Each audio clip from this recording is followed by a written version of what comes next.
For the agriculture sector po, we have consolidated our reports from the field starting on August 1 up to August 20, Your Honor.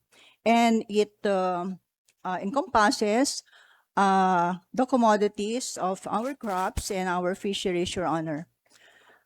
For our crops, Your Honor, I'd like to begin with our the rice sector.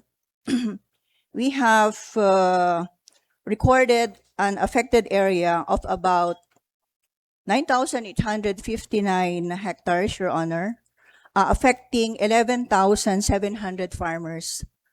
We have recorded a volume of production loss of about 11,800 metric tons. And it has a estimated value of production of about 354.6 million, Your Honor. So that's the extent of the damages of the devastation created by the typhoons Luis, Maymay, Neneng, and Southwest Monsoon on the rice sector, Your Honor.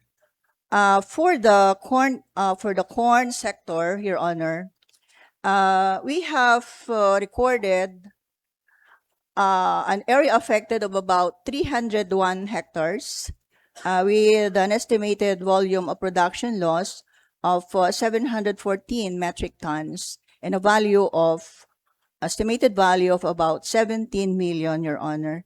For our vegetables and other high-value crops, Your Honor, we have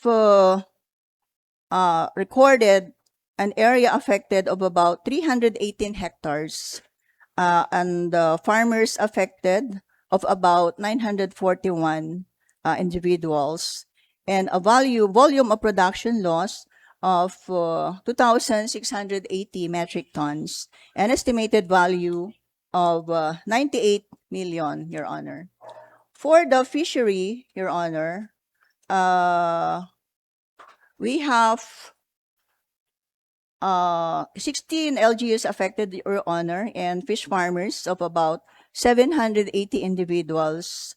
The inclement weather affected our fish industry, various species, Your Honor. It has affected our fishery paraphernalia, our fish cages, and others. And it has recorded the estimated value of production loss of 37 million, Your Honor. So across all the sectors, Your Honor, for our province, for rice, corn, high-value crops, we have a total volume of production loss, estimated value of production loss of about 508,190,000, Your Honor. But also, it's worthy to note that before the occurrence of Typhoon Luis, Your Honor, our standing crop or our planted rice area is about 116,864 out of the 180,000 hectares target to be planted for the main cropping season of rice. As of August 21, Your Honor, we have an increase of area planted of about 18% of honor, and this is about 20,497 hectares because of the heavy rains, the heavy downpour that devastated the province of Pangasinan, flowing through our rivers and to the fields.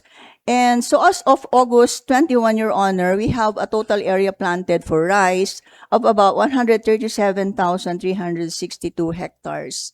Still, for our target for the wet cropping season, Your Honor, we are still to plant, Your Honor, about 50,000 hectares up to September 15, Your Honor. So yun po yung extent of damages caused by the heavy downpour, the heavy flooding that devastated the province of Pangasinan, Your Honor.